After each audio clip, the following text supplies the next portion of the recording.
no joke. Hey, what's going on, everybody? Welcome to another episode. This is actually episode 15, I believe. Quality Comedy Time with me, Quincy. I'm your host, Quincy Carr. Just having fun and just laughing and just trying to get through what is 2020. Pretty much. That's all we know 2020 is right now, right? So for everybody, number one, I got a great guest who's going to be on today's show. We're super excited to have him, my comedy brother. We share time on the Norwegian cruise lines together, so this should be a lot of fun. A lot of fun. If y'all missed last week, all past episodes are on my website. Okay, all the full episodes are about an hour long, and they're with all my guests. So if you happen to not catch any of the lives where we actually give away money, that's what I like to do. Just give away what I used to call quarantine cash, but we're not so much in quarantine all over. So I just say cash prizes. That's what I typically do at all my shows, is just give something away because I appreciate people tuning in and just engaging with us. But most importantly, it's my birthday. It's finally here. It's actually going to be here tomorrow, as a matter of fact. August the 19th is my birthday. I turn another year older. I'm getting older. And I don't care anymore. Okay. Like, you just get to the point where you really just don't care anymore. Like, I don't know how many people are in their 40s, but if you're tuning in, if your birthday is this month, if you know somebody's birthday, tag them, shout them out. Could be a prize for them. Never know. But if you're in your 40s, I know that a lot of you definitely have been in situations where you get to the point where you just literally do not care anymore. Okay. When I say you don't care, like if you own a home and you have a neighbor that always wants to talk to you, you could care less about talking. You just want to get out and get into your home, and the person holds you up. Like, I did a quick little video, and you can see the full video on my YouTube channel, but here's a snippet of it.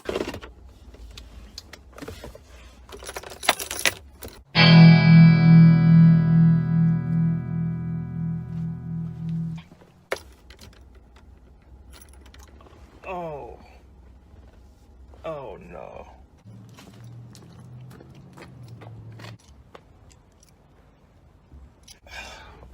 Let me act like I'm doing something. I hope he gets out the car soon. I like to talk to him. He always takes a long time. See what's up with this cord right here.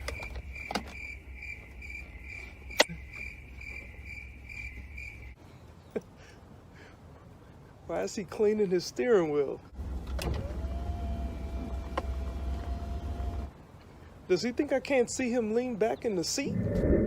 This don't go any further than this? Where did the push broom come from? Look, I don't know how many of y'all have ever dealt with that neighbor, but we had that neighbor not too long ago, a few years back, but they've moved on. So coming home and getting into my house is a lot easier than it was. But the older I get, I don't have time to stop and talk to them. I just want to come home from work or from whatever I'm doing and go in my house. So, I just had to share that. If you are a Black business or you know a Black business, make sure that you go out and you support, because it means a lot. It's not to say that no other business is important, but we do get a Black History Month, so we got to get a Black Business Month as well, and use that whole month. Here's the best part: it's in the month of August, so there's 31 days in this month. They don't cut it short, right? So please make sure that you all support those businesses, and even businesses like mine as well. So this next guy, my next guest coming to the stage, I've had some pretty cool guests, pretty much the last couple of months, and this one's nothing short of that. And before we introduce them, I want you guys to see this. The Flip, you like to fly a lot? I do. I travel a lot. But I tell you, the one thing I hate about flying is they don't let you listen to your music right away. Like, I'm the kind of person, right when I get on a plane, I want to play my CDs, put on my headphones, and zone out, but you're not allowed to. The stewardesses tell you to take them off with that condescending attitude, like you're 3, like they'll see you with the headphones, they go, hey,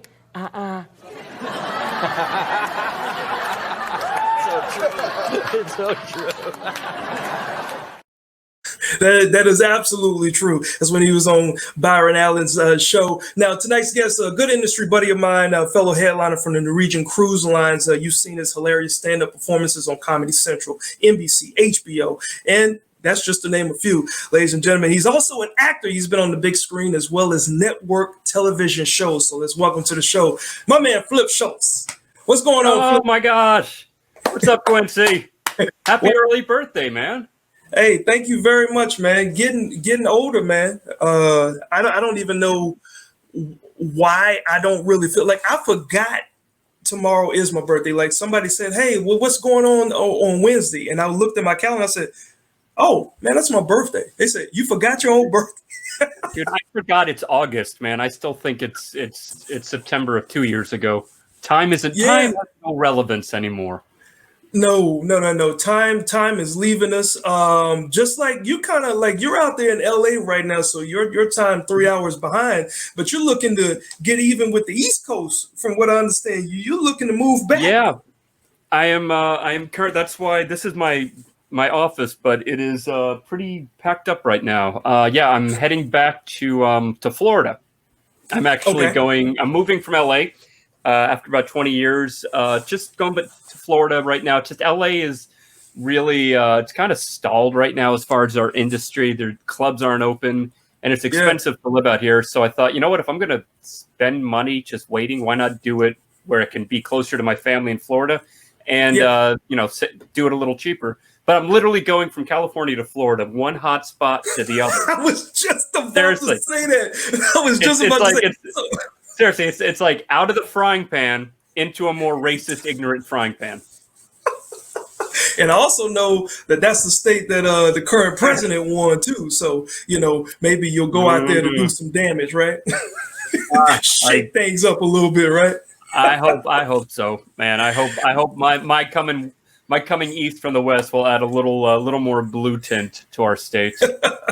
Man, like for comics during this time, and you've been at this for a long time. I mean, me has been 20 years, but you've been at it beyond that. And I've been at it for about 27 years, I think. This is my 27th year. Woo, man, that's almost a pension. Almost just short of a pension. Man, like, do you have any funny situations that has happened to you since this whole quarantine started? Because I know as comics, we always keeping our eyes open, but we're always looking at stuff that could potentially be on stage when we get back. Right. I'll be honest, man. Like, I have not been writing as much as I should during this time. I think a lot of people just kind of have been getting the blues a little bit during all this. But I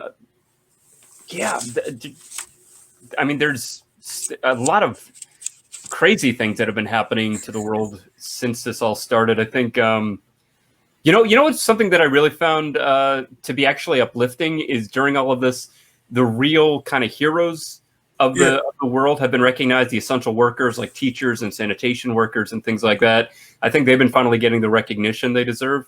In fact, I think when Marvel starts doing more movies, they should base their heroes on these essential workers. The preview, when the city stinks, who do you call? Garbage man. And who will take what of the children? Mrs. McGillicuddy. That kind of. Yeah, it has been difficult, but the most important thing that's been difficult for comics, and I've seen a couple of your stuff on your YouTube page. I'm sorry, on your Facebook page. You've done some Zoom performances, bro. Like I've done like one or two in the beginning, and then I got a performance this Friday, and I don't know all the way, like if it's going to be partially Zoom or partial people, like the way Dave Chappelle's stand-up was, where people were sitting like 30 feet off. But like those Zoom performances are crazy, right? They are insane, man. Like I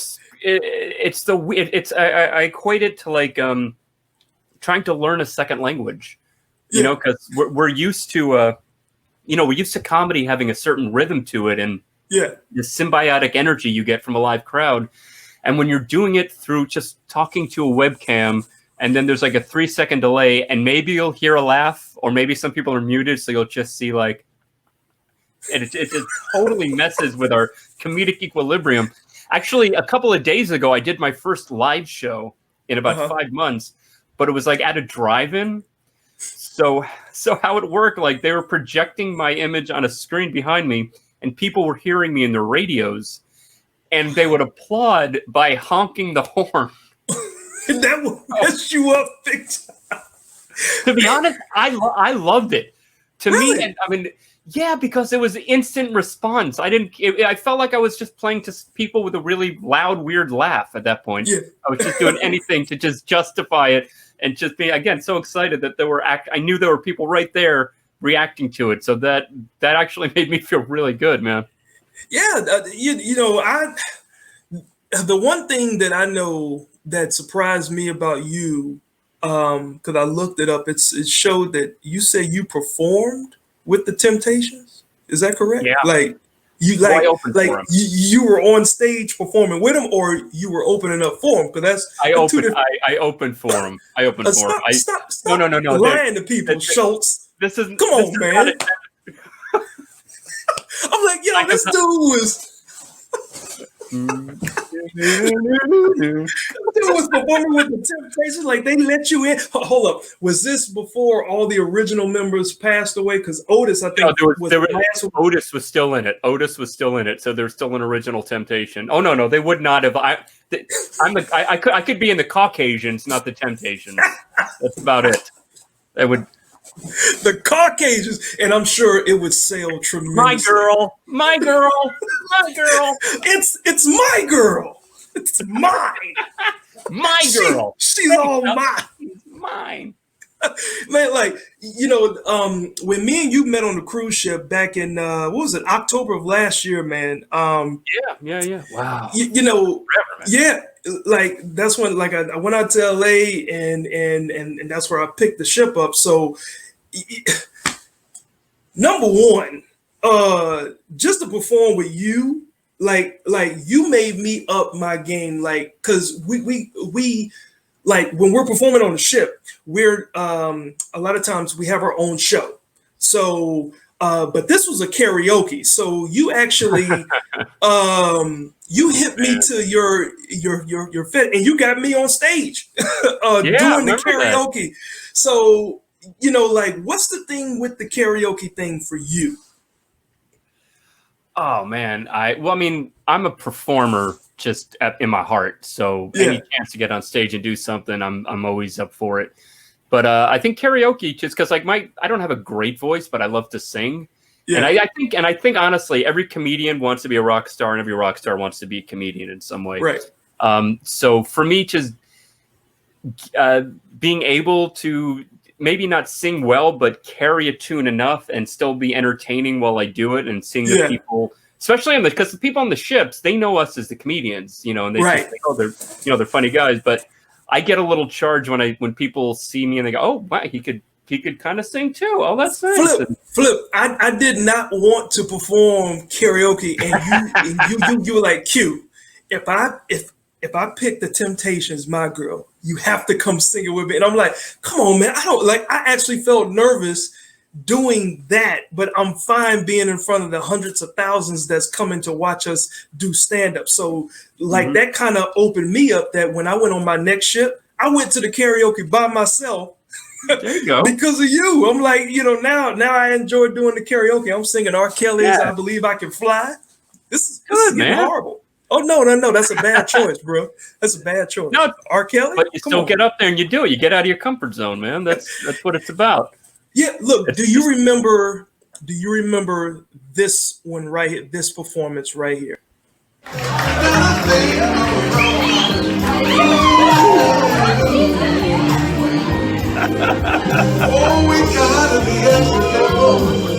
What?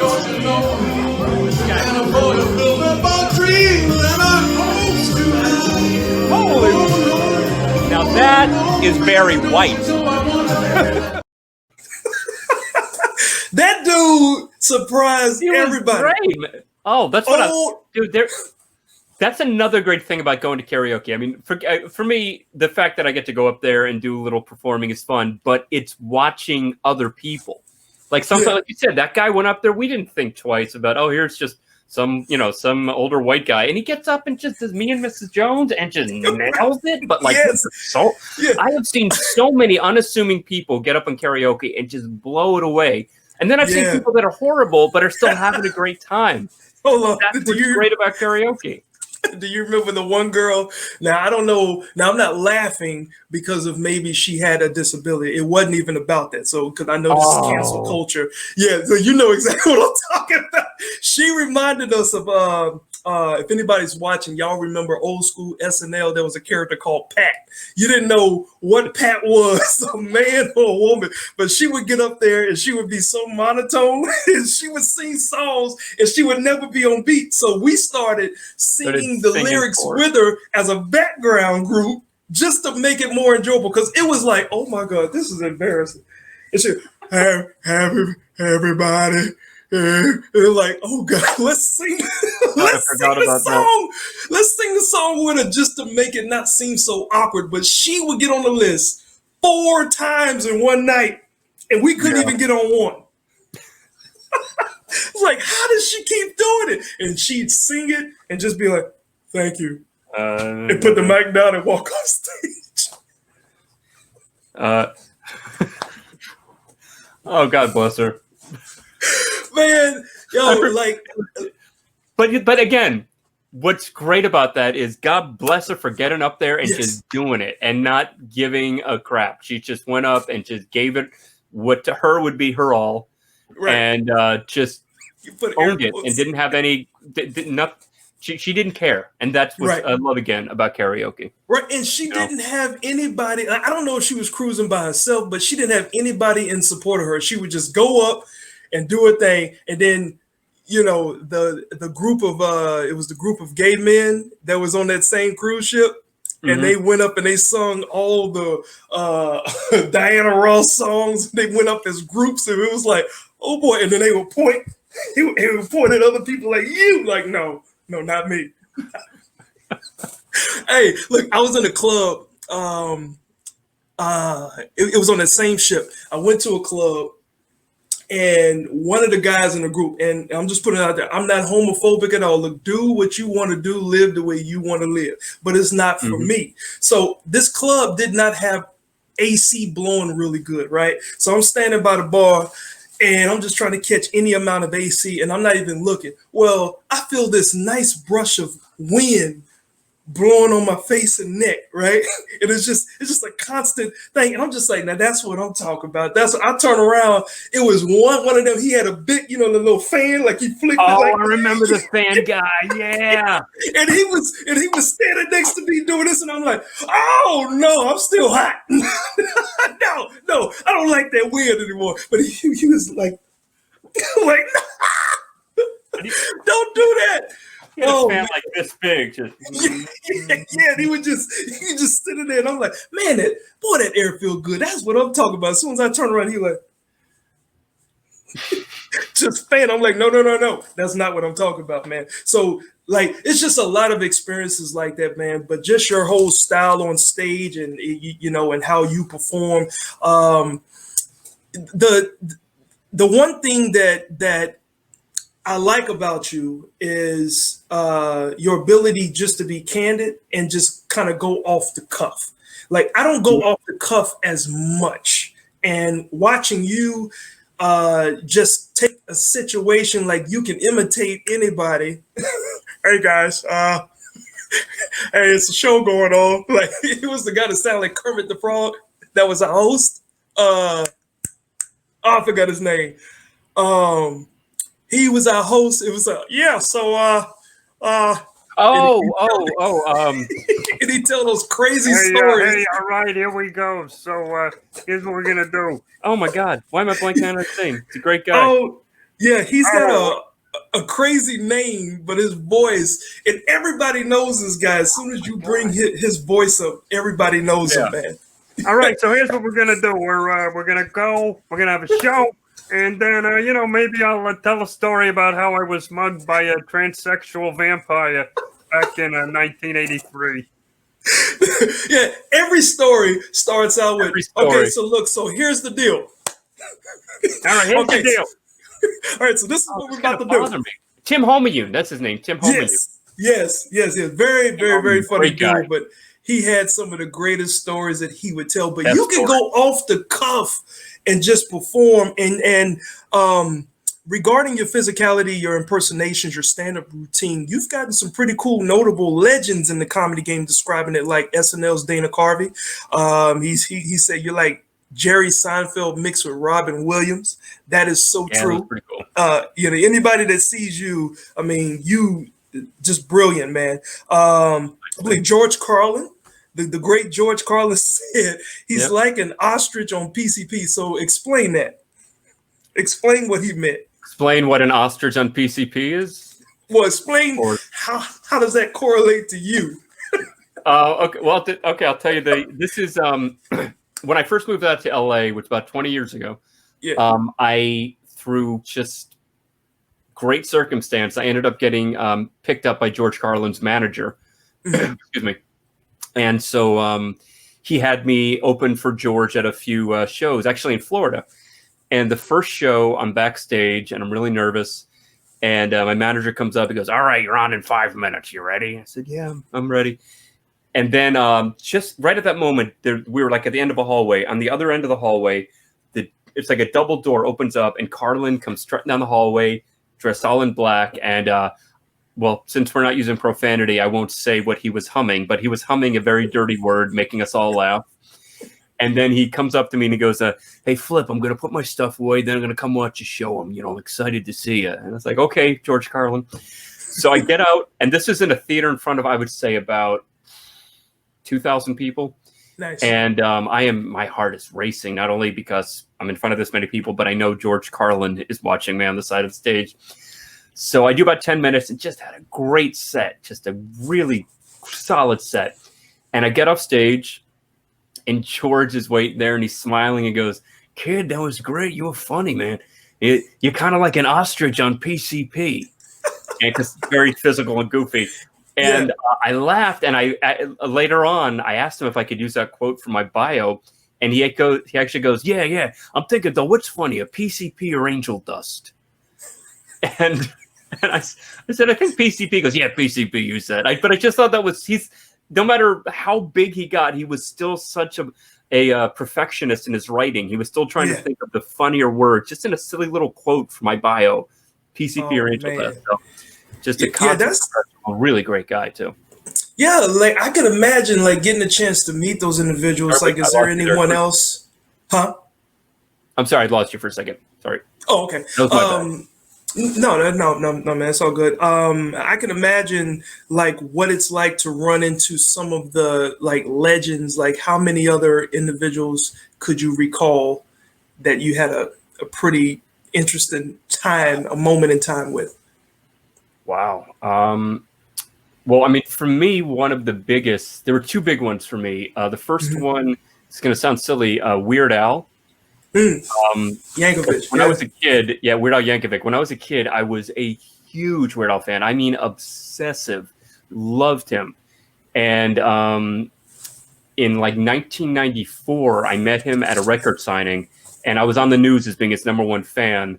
And I remember thinking, well, that's about as good as it's going to get. And that, the only thing that could top this is if I ever work with him. Cut to 5 years later, I end up opening for him at the Hard Rock Live in Orlando. Yeah. And in Florida. And then the next year, I opened for him on 3 of his Florida dates when he toured. And to me, that was just incredible. That was literally for a little kid. I mean, for me as a little kid to see myself in my 20s opening for Weird Al was just like the ultimate dream come true. Yeah. And the other one was Robin Williams. He was the reason I wanted to be a comic. I saw his special, Robin Williams Live at the Met. I think it was from '84, somewhere in the early '80s. And I just watched, and I was like this, and I said, that's what I want to do.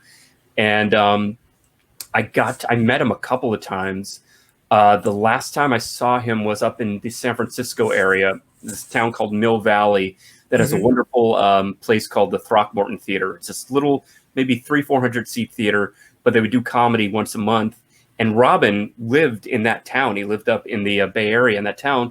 So he would sometimes drop in to do spots. And then one night I'm booked there. I walk in the green room and there's Robin Williams. Yeah. And the booker goes, "Hey, Flip, this is Robin Flip." And I go, "Hi." And he goes, "Okay, Flip, so you're going to close and then Robin's going to come on after you as like a special guest." And I was like, That's amazing. Okay. So I'm on stage, I'm doing my set, and the theater had like a little balcony up in the darkness, like up in the top with the sound booth there. And I'm on stage and doing my set, and then up in the sound booth in the balcony in the darkness, I just hear which is his unmistakable laugh. And I'm just like, oh my God, Robin Williams is laughing at my material. Oh my God. And I get off stage and he's there and he puts his arm around me. Oops, sorry. Puts his arm around me and says, oh man, he said that was effing great. And that was a blessing to me, now, just have that kind of. Yeah. Now you've been in LA for a long time, but now, obviously, Robin has passed away, and you may know where I'm going, but there were a lot of comics that were afraid or that stopped performing in front of him because it was rumored that he would just openly steal your stuff or he would offer you money for it. So is that a lot that goes on, or it was just him? As far as stealing material? Well, as far as like having a superstar status and you walk into a club where a comic, a no-name comic is just working on material, and a superstar could be like, okay, I could take that and make that mine because I have access. Is that something that was like rumored to be true from him? Like, I don't know if that's something that you heard or that you witnessed. Yeah, no, I've never witnessed it personally, but I've heard many stories that he did that. But which is, as you know, it's a cardinal sin of comedy is to lift somebody else's material. And I think Robin, I can't defend what he did. But I think with him, he just, from what I've heard, he was he was so frantic and frenetic in his style that sometimes he would use something in his act that he heard somebody else do and probably didn't intentionally mean to take it. But then just in a moment use it, and it became a part of his regular set. But to his credit, he did give guys money when he ended up using the material, at least offered it to him. But I've been hearing that for years. I had heard that's the. Yeah, like I had heard that's the flow when you're in cities like in LA or New York, because a Chris Rock or anybody could just swing through and they'll just sit in the back of the club and they'll just watch, guys that nobody has ever heard of, and they say, oh yeah, I can take this, and I'm working on a new comedy special. And I would imagine that's got to be the loneliest feeling if you're like somebody like me. No one knows of me nationally on that level. Just probably even on the local level like that. And then I'm sitting there saying, come on. No, I mean, you're right. Come on, finish the question. I almost cursed at you, man. Look, but that's got to be the most loneliest feeling, because you can sit there and be like, yo, that's mine. Like, that's mine. And somebody's like, yeah, right. Like, why would somebody on this level take yours? So I had heard that a lot, and that was almost not the exact reason, but one of the reasons why I felt like I don't want to go out and, like, unless I'm living in LA or living in New York and those big cities, I don't just want to go out there and visit, stay for a week, do some material, see if it hits, and somebody's like, oh, that guy doesn't live here. Oh, that's mine. So, I mean, you can't. I mean, I see what you're saying, but you can't live in that fear, man. If you have time to go up in New York, LA, you do it just to get a feel of what it's like to do a set in a town like this, and just to network, because you never know who. That's what I love about LA, man. You really never know who's in the audience. I got one of my first TV appearances was in 2002. I did a Star Search when it came back, CBS. Yeah. And the reason I got that is I was doing a random show at a bar, and one of the casting guys from Star Search happened to be there. And I had a great set, and he recommended me. So you never know when you're doing sets in towns like this. You can't keep worrying that someone's going to take your material, because that's the great thing too. Is comedy, this community is they tend to look after their own. Like there was this came to my attention. I think about 2-3 years ago. There was a comic in Orlando. I couldn't tell you his name, but somebody had mentioned to me, goes, hey, do you know what's going on with that guy in Orlando and your material? I was like, no. And they forwarded me a Facebook post. And apparently this guy was doing my bit verbatim from my time on Comics Unleashed that from the clip you just showed. Yeah. And what's happened is a lot of Orlando comics knew that he was doing that, and they took him doing it and then played it right next to my clip, and they all policed him, and they all, got at him. And I doubt he's even doing it anymore. But so I didn't even post anything. I'm like, you know what? They're policing him for me. I don't even need to have a dog in this race. That's what's great. That was what's great about the comedy community. We all know how hard it can be, so we look after each other. Yeah, and I would think the real comics and the ones that understand the hard work, and obviously there's the new age comics that some of the old school comics is like they're not real comics because they're doing it this way, but we have to do this, we have to go this route, we have to do all this. So I kind of, I don't get into that as much, but to know that you have a community of comics that will look out for you and be, hey, no, that's not your joke. Don't do that joke. I had to be told that in my first 2 years of doing comedy because I didn't really know how to structure jokes, but I knew I had the stage presence. So I was watching old sets and old clips of old stuff. And I switch and put my name and my situation in it. It was a comic that pulled me to the side and said, look, you have enough talent. I just want you to know that other comics know other comedy material. So you don't want to be known as a hack comic. Once he told me that, I really took hold of that, and I said, look, I don't want to, be known as that. And so I just started writing my own stuff. So that's definitely good that you got stories like that. It's like you also got Adam Sandler, who said that he would name his child after you. Like, did he ever do that, man? I don't think he named this kid after me. But no, that happened in, I think that was in 2002 as well, 2003. I did the Aspen Comedy Festival, which was an HBO-sponsored festival. And which was, in comedy world, it's like Montreal Comedy Festival, Fringe Festival, Aspen, like those. Aspen, right? Yeah. And so the fact that I got to do that was incredible. And I was checking in. It was like the first day, and Adam Sandler was checking into the hotel. And I went up to him and I go, hey, Adam, can I get a picture? He goes, yeah, buddy. What's your name? And I go, Flip. And he goes, Flip Schultz. And I go, yeah. He said, oh, yeah, I saw your name in the program. I thought it was a great name. I told my girlfriend if we ever have a kid, we're going to name him Flip. This guy's like that's got to be pretty cool. Dude just recognized. It was really cool. I know. I was like, wait, what? Adam Sandler, you know who I am? Right. Be like, cool, you just saw my name in the program or something. This dude here. Now, one of the most interesting things, and I didn't talk to you about this, but I would love to know if you can sound like him. Arnold Schwarzenegger saw you. Everybody thinks they have a good Arnold Schwarzenegger, impersonation, but you got to have a good one, man.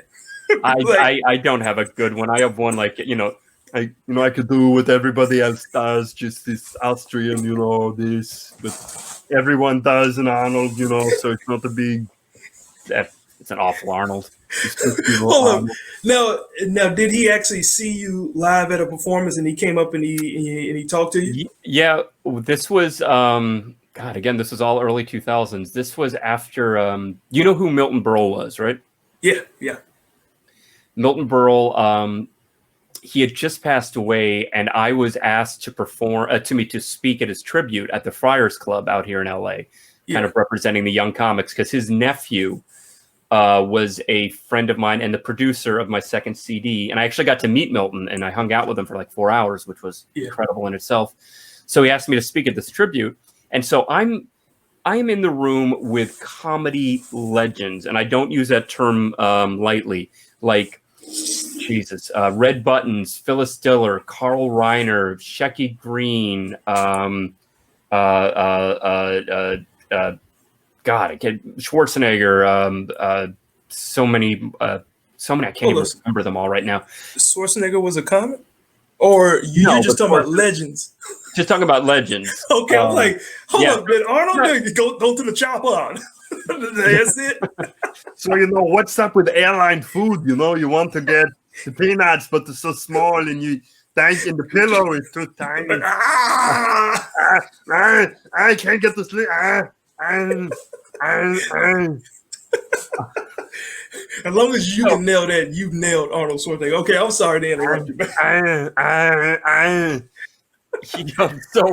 So I go up and I do about 3 minutes, but I do really well, like in this room, which was just amazing. And so I get off, I go back to the table, and at the end of the night, and Schwarzenegger was there. He was with Maria Shriver at the time, and he's making a beeline when it's over because there were press there. He didn't want to be mobbed or anything. So I tried to get a picture with him, but it just wasn't going to happen. So all I just said was, "Hey, I think I said something like, you did great tonight." And he's walking away. He goes, "Thank you." Oh, you were really great too. You were great. I'm like, thank you so much. And if I had that moment again, I'd say, "Thank you. Can I just get a quick picture?" And I'm sure he would have been fine with it. But I was just too shocked that he actually complimented me like that. Yeah, So, now that's really cool. that's the trueness of a humble comic. Like when you just are made, like, within yourself that you put in the work to be as good as you are, but you're also still amazed when someone recognizes you or acknowledges that, and it's such a cool feeling. Now, here's a good question for you before we go to commercial break. What's your best comedy bomb story? Every comic has a comedy bomb. Oh, this is my best. This was back in the late 90s. I was still living in Florida. And my agent down there got a call from a guy who wanted a comedian for this event. Mm-hmm. And this was the event. He was taking, I guess he was president of a company or something. He rented this big boat, and he was going to take his whole company out on for like a drinking holiday party. And it was through the intercoastal waters of South Florida, Fort Lauderdale. Yeah. So he wanted to hire a comic to basically pretend to work for the company and go around insulting everybody, and then later on reveal that he's really a comic and do like a half-hour show. And I was way too new and young to realize that is an awful idea. Yes, that's a horrible setup, too. Horrible. But at the time, I think it was like $400, which is the most I'd ever gotten for a gig. And I'm like, yeah, I'll do it. So I get there, I check in with the guy, and I start mingling. And I was putting on like a New York accent like this. And when it came to insulting people, I had that down. I was cutting people down left and right. I was insulting everybody. And I remember this one guy, he said like, yeah, I work in this department and I did this. And I go, oh yeah, I saw that. I didn't think it was good. And he goes, what? I go, yeah, I didn't like it. And he goes, all right, I'm going to walk away from you right now because I don't like you. I'm like, all right. So they hated me. Then about an hour or so later, after everyone's already been drinking, I was told, okay, now go to. So I go on the dance floor and I go, hey, everybody, I know I've been here all night, but I'm really a comedian. Boo! Boo! F you. I'm like, all right. So, and I was, again, too young to even know how to begin to handle a crowd like this. And so I started doing my material. Boo, you suck. There was this woman behind me who made a sign saying, please laugh at me. And I think the guy who was in charge looked at me and was doing this after like 7 minutes. And I said, all right, guys, well, I'm going to get out of here. And then, okay, so if you have a really bad set, what do you want to do? You want to just get your money and get out of there, right? And leave, right. But I'm trapped on a boat with these people now.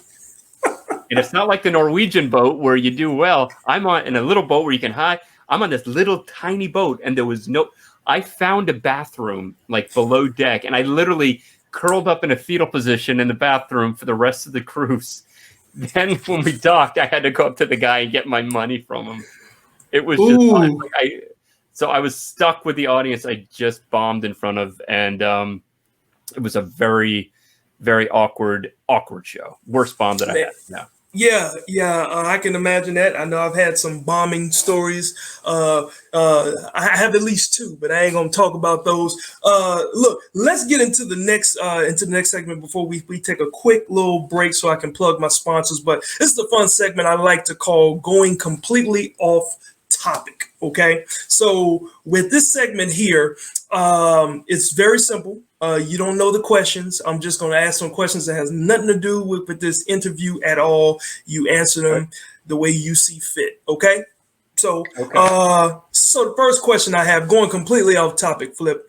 Do you fill the tank up, or do you get enough of what you need at the time? I fill the tank up, man. Fill the tank up because I usually drive the car to at least a quarter full. And then at that point, I'm like, all right, time to fill. And I go all the way to the brink.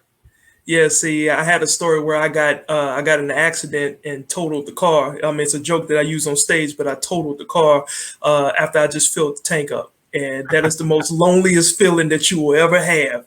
A whole tank of gas that you can't do anything with. The car is going away. And so is that at the time, like $30-something. That was a lot of money. Yeah. A lot of money. Yep. Okay. All right. So you are a risk taker. That's exactly I what am you a risk taker. Okay. All right. So the second question now, you know, you've been in some movies, some TV roles, but you had a role as a pilot / co-captain in a movie. I think it was called Big Trouble.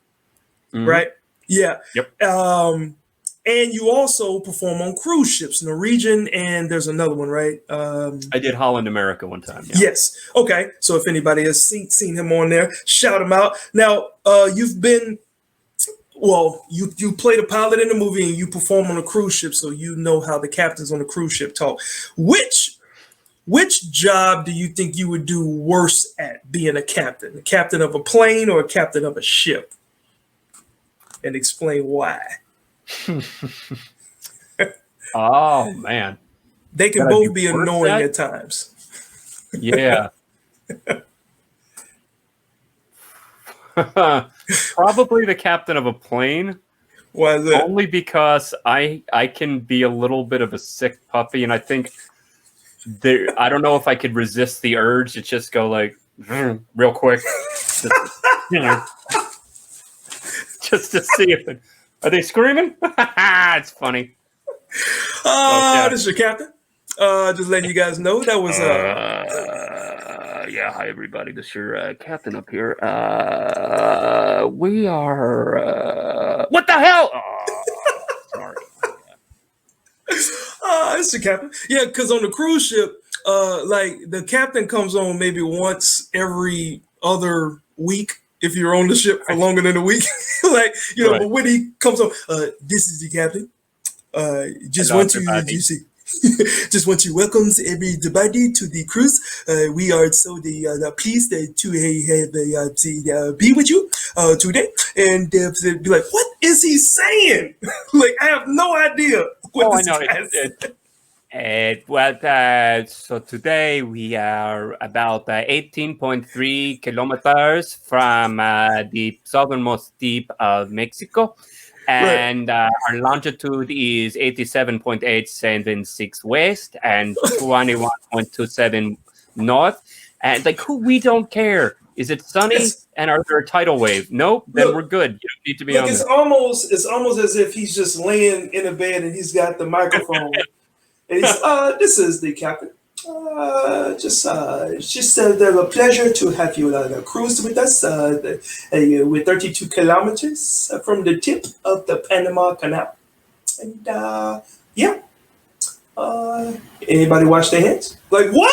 Like, that has nothing to do with why you were on this microphone talking. Okay, so you think that you would do a worse job as a pilot because you would be a complete pilot, yeah. You would be a complete douchebag. Okay, I got it. Yeah. All right, and my final one now. A lot of people may not know this, but you're currently, going through some alimony payments. You had a divorce, but you're almost close. So those alimony payments being done. I didn't have a divorce. I just like giving women a lot of money. Facts. That's exactly what CIs. All right, so this is a personal question, right? And it's fitting because you're moving to Florida. What would you love to see end quicker, Trump's presidency or your alimony payments? Trump's presidency. I will pay alimony for the rest of my life if he'll be out in November. That's a no-brainer. Okay. Yeah, I mean, like, that's such a tough situation there. So, but you definitely made your choice. You know. Yeah, I mean, they do have a lot in common. My ex-wife and Trump. I've been screwed by both. So, hold up, Trump got you too, man. He got us all. I'm trying to act like I'm oblivious. He got you too. Like, yeah. Oh man, I'm so sorry. Come on, man. It never happened. Here's the thing. He's a disgusting, very nasty person. Totally nasty. I don't care. I don't care. Who cares? His favorite word, China. China. China. China. The China. China. Yeah, that guy. Okay, all right. Well, look, I appreciate you answering those questions. Yep. Yeah, get him out. Okay, all right. And long live the alimony payments. Sorry for you, like on no alimony payments there, Flip. I got one more year. I'm good. One more year, so cha-ching in your bank account, right? Yep. Yeah. Look, we'll be right back with a little bit more from you. We went a little bit longer than the halfway point, but got a couple more questions in the second part. Okay. Cool. All right. So everybody, just want to thank y'all for tuning in. I certainly appreciate everybody tuning in. I got a quarantine question for you. Flip said it. Well, actually, we said it. What month? Because we met last year, so you got 12 options here. So what month of 2019 did Flip and I meet for the very first time on the cruise ship? It was the Norwegian. Oh, I can't remember. I don't think it was the Breakaway, but it may have been the Bliss. So yeah. So what year in what month in 2019 did Flip and I officially meet? The first one to get the answer correct, just put it in the comments. And after this live, I will send you your money. Okay. All right. And once again, big shout out to my sponsors. Angels Place Daycare Center. I certainly appreciate you doing what you're doing, people. I got my Perfect Human t-shirt. Yeah. So if you guys are interested, I've been moving a lot of these products this week too, and I got some good material too on these shirts. Y'all got to check this out. Like, these shirts make me feel like I'm in shape. Look, I got a little muscle there, but the shirts are actually a little bit more form-fitting. So if you guys are interested, versus the other type of shirts that I had, they were really loose, but these shirts make me feel like I'm in shape, and I don't think that I'm in that much of a shape. But for my age, I'm turning 44, people. 44 tomorrow. Getting old. But yeah, these shirts, nice fitting shirts. So if you guys are interested, just put it in the comments, and I'll be sure to get some shirts out there to you. And I will also check out your answers to the trivia question tonight. What month? It was last year. What month did Flip and I meet for the first time? It was on a Norwegian cruise line. All right, cool. So let's get right back into this interview. We're running a little bit long, but it's all good. Let's bring Flip back in here. Hey, Flip. So I'll tell you, Letitia is playing every card on the table right now. Oh, she just going all the way down. I mean, it's like I said, you got 12 just like choices. Listening every month. Eventually, I got 1 out of 12 chance I'll get it eventually. Yeah. So I guess no one else wants to find out. Say, I know, but certainly disqualified. Oh, yeah. Yes, my wife is on here. Yes, you are disqualified because you knew I was gone during that time. Okay. All right. And Letitia, shout out to you. I know you've won some cash in the past, so thank you for tuning in. So real quick, Flip. Now you created this character not too long ago. Well, I guess it was a little while ago, called Skippy. It was a while ago, yeah. Yeah, that you like to perform, you know, and it's a man. Well, here's the crazy part about the Skippy Green character. Hold up, let me find it right quick. Yeah, so it's a creepy older guy. It's that uncomfortable guy that's probably in the bar. Like, what led you to create a character like this guy here? Skippy actually has gone through a couple different incarnations. Initially, the very first version of Skippy, he's always been like an old school Catskill comic, you know, like, hey, how's everybody doing? You know, take my wife, please, that kind of old school comic. But initially, he was created as the intergalactic comedian. The premise of the character was he was this old school comic that got abducted by aliens in the 50s and is toured outer space. So it was a little kind of an out there concept, but I had done him when I came to LA. I started doing him a little more frequently at the Improv. They were very kind to let me develop the character there, and it was starting to get this kind of cool little underground following. And then I did him on the road, and and he became filthy too. He became a very filthy. Creepy, creepy, womanizing kind of guy. Yeah. And after a little while, I realized the outer space thing wasn't working, but this kind of attitude of the character was. So that's where I started developing him more. But I think that idea of the character, as far as him, because he is a bit of a misogynist, but he's also got this incredible confidence. Yeah. And I realized after a little while that Skippy was kind of my id, this kind of part of me that I never really had, never really let out. Yeah. And I was able to, say all these things that came to my mind, either if they're a really offensive joke or something, or talking to women or whatever, that as myself, I was a little hesitant to do, but through the guise of this character, I had no problem with it. And it really became this very therapeutic thing to do. And then the character itself became so, like, there was a time when Skippy was favored more than me, where I was doing more time as Skippy than I was as myself.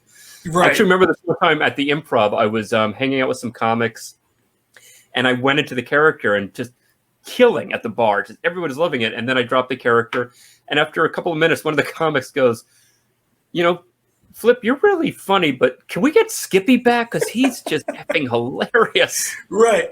Well, here's the interesting thing. You took the character, because a lot of people may or may not know, but you were on Last Comic Standing as Flip Schultz. Right. And then another time you actually auditioned as Skippy Green. Skippy Green. As a matter of fact, here, I'm going to play this clip right quick. No, it's the... They say that if your ears are burning, that means somebody's talking about you. Well, if your crotch is burning, is somebody fantasizing about you? I hope so, because if not, I am in trouble. Scooby-Doo! What is this like? What is that thing? I guess I didn't. It's an arm with another arm. He's tagging the jokes. Captain Caveman!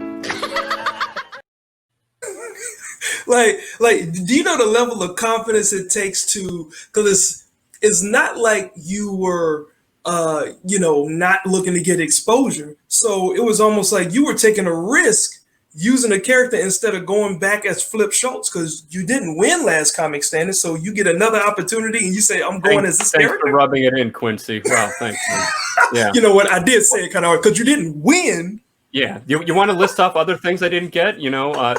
I didn't get America's Got Talent. I didn't get Saturday Night Live. I didn't get a marriage that worked. Let's just keep going down the rabbit hole, Quincy. I'm sorry, Flip. It was bad choice of words. When the first time when I did Last Comic in 2006, I made it to the top 40. I was happy. Yeah. I had a couple of episodes where I got some great exposure, so I was very happy with that.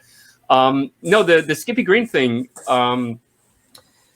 that was because I don't think I was allowed to audition again because I'd made it so far in the previous season. But they were doing the auditions at the Improv out here, and I called the manager the morning of, and I said, hey, look, I was thinking of coming down and auditioning as Skippy. What do you think? And she goes, yes, they're looking for characters. Come on down. So I was able to kind of bypass the line and just get seen pretty quickly as a character. Yeah. And this was really cool because the judges that year were Andy Kindler, Natasha Leggero, and Greg Giraldo, who I knew. They were all...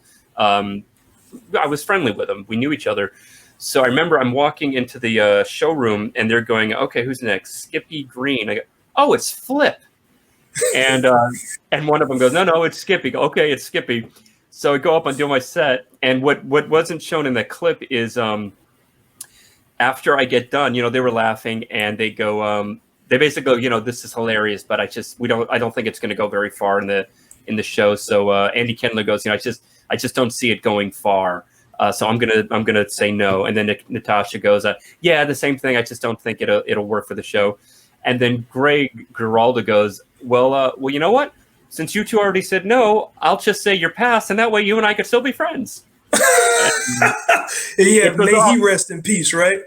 Wow. That was actually the last time I saw Greg. So that clip is has fond memories for me too. Because Greg, of the three of them, I was friendliest with Greg. So with Greg, the fact that the last time I saw him is still kind of forever, saved in that clip, and the fact that it ended on a really great laugh means a lot still. Yeah, well, Philip, you've recorded like 8 comedy albums, 3 comedy specials, but you're also an actor. Like, what's more satisfying, being an actor or being a stand-up comic in terms of the gratification of the performances? Stand up, because you get that instant gratification. You know, I mean, I love acting. I've done some acting in some television shows. I actually starred in a spoof movie, which was awesome. But you know, being on a set, like, Mistresses, that was amazing. That was so much fun. But you know, you hope that what you're doing is funny, whereas stand up is that instant gratification, and you know that everything you're doing is because of something that you wrote in your performance, as opposed to somebody else writing the lines and hoping that you're interpreting the lines the way they're thinking and in a funny way. Yeah. I mean, it's I've got an opportunity to do some acting as well, and I think I get the same feeling. Is like I can create what I want people to enjoy, and then when somebody writes a script, unless you're writing your own scripts, when someone is writing a script for you and say, I need you to act it out this way, I need you to say this line, I need you to do it this way, and they don't give you much leeway, then you just kind of, but I will say this, as a comic, we get more leeway than regular thespians and actors and actresses, because they'll be more, apt to say, look, just just make it like, you can play around with these lines. And so that makes it a little bit more fun. But like the long hours on set, wow. But I mean, I do enjoy, again, I do love acting. And I also love, with acting, to me, the thing that it has over stand-up is because with stand-up, I am pretty much me up there. It might be a little heightened version of me, but I'm still me. With acting, I get to really try to become somebody else, become this other character. And it's just, it's as a performer, it's a challenge, and it's a challenge that I really enjoy trying to rise to, Yeah. But as far as gratification, stand-up, just, you get it so much instant, so much quicker. And for me, it's a bigger rush. Yeah, and I feel like that it also gives that connection. That's what makes these Zoom performances for the foreseeable future kind of difficult. I know my next cruise is scheduled in November, but each month we'll get an update to say, hey, if you had a cruise scheduled in this month, it's now been pushed back or it's now been canceled. So when was your last cruise? Okay, February. so you're... Gotcha. So so that's the same as mine. Like my last one was, I got off on February the 9th. I did a 16-day joint, and that actually was a blessing. Not knowing what was going to be in the next coming months, because that amount of money actually helped out tremendously. But I know it's a lot of comics that are struggling because this is what they do, and like you said at the top of the show, it's kind of hard to be in the mood to create and to write, especially when there's not a platform like a comedy club to go work out jokes like you guys in LA. Exactly. Yeah. It's crazy. It's, I mean, again, that's one of the reasons that I just, it's a tough decision. It's still a little, it's very emotional leaving after I've been here 20 years, but I kind of weighed it and I'm like, there's no reason to be here right now. And it's really expensive.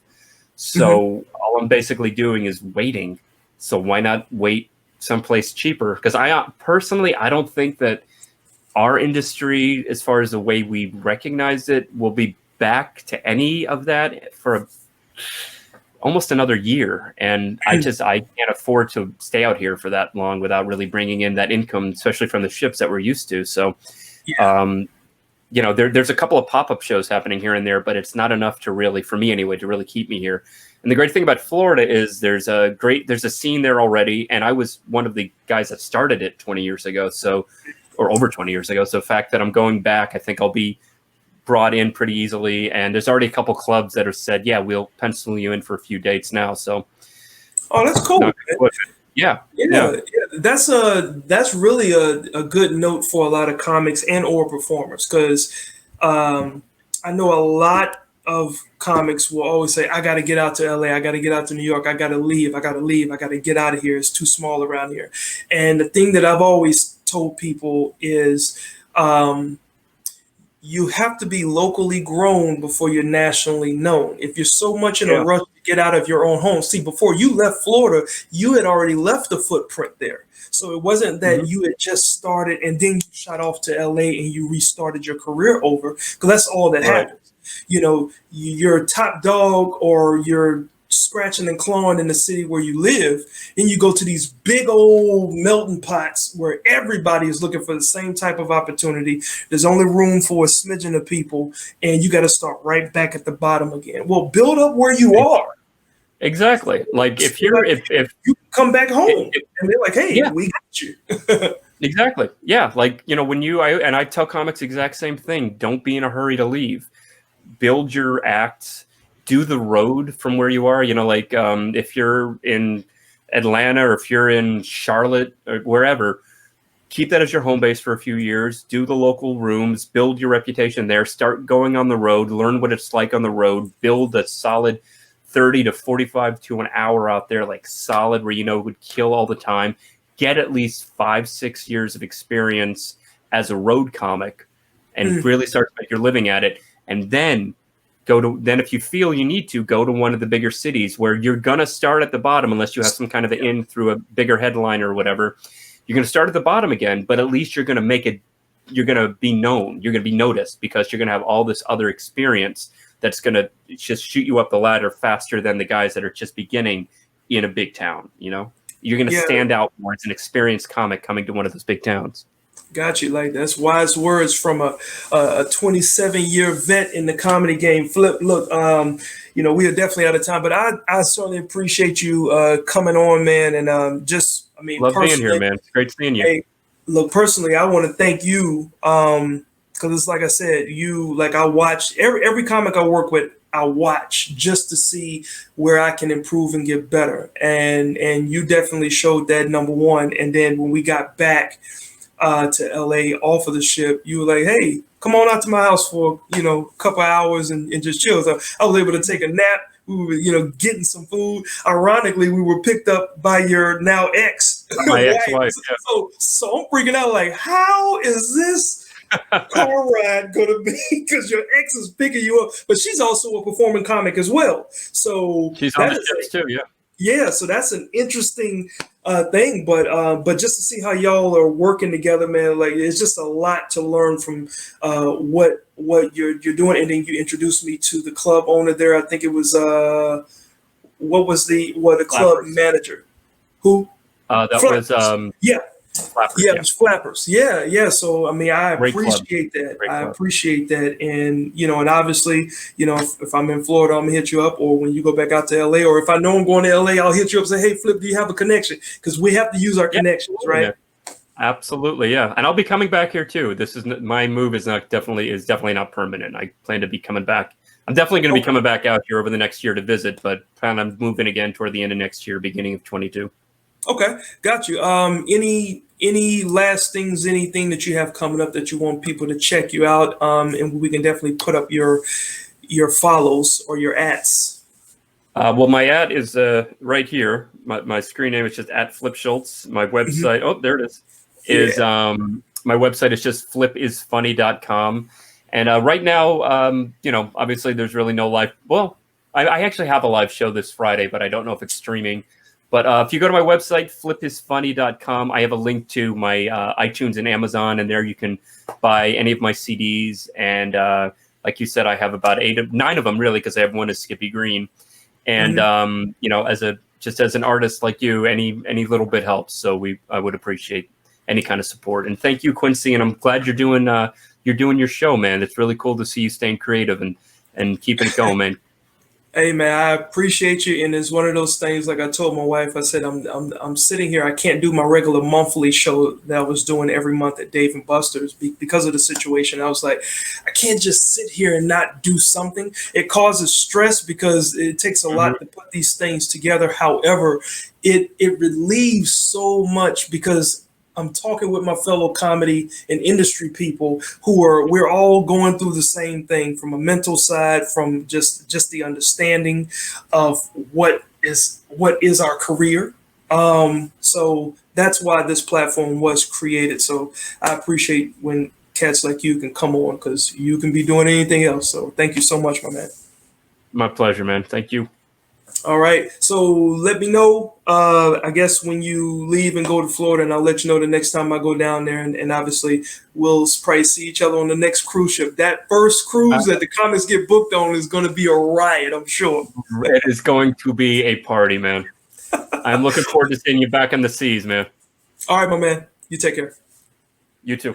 Thank y'all for participating. Thank y'all for laughing. And again, if you guys understand this, we just strive to be perfect, but we end up being human beings. We all make mistakes. Stop judging. Stop holding grudges. Stop pointing fingers. Until you get a chance to know somebody, you cannot judge them. I think Tupac said that. Don't judge me unless you know me. I don't know if he said that that actual line, but I think it was somewhere in one of his lines. Okay. Mama save me. You know what I mean? So I will enjoy my birthday tomorrow on Wednesday. And if you guys are into gift giving, look, you don't have to just send me money. Buy a product and I'll send the product out to you. That's a good birthday gift for me. And I don't know. Yep, I have it on. So through the rest of the summer, if you buy a shirt, I will give you a matching wristband that has the same message on it, because you can't wear the shirts every day. You should not wear the same shirt every day, but you can wear this wristband every day just to keep reminding yourself we are all perfect humans. We all make mistakes. Nobody is above anybody. You got that? So thank y'all again for tuning in. I will see you guys next week. I'm out.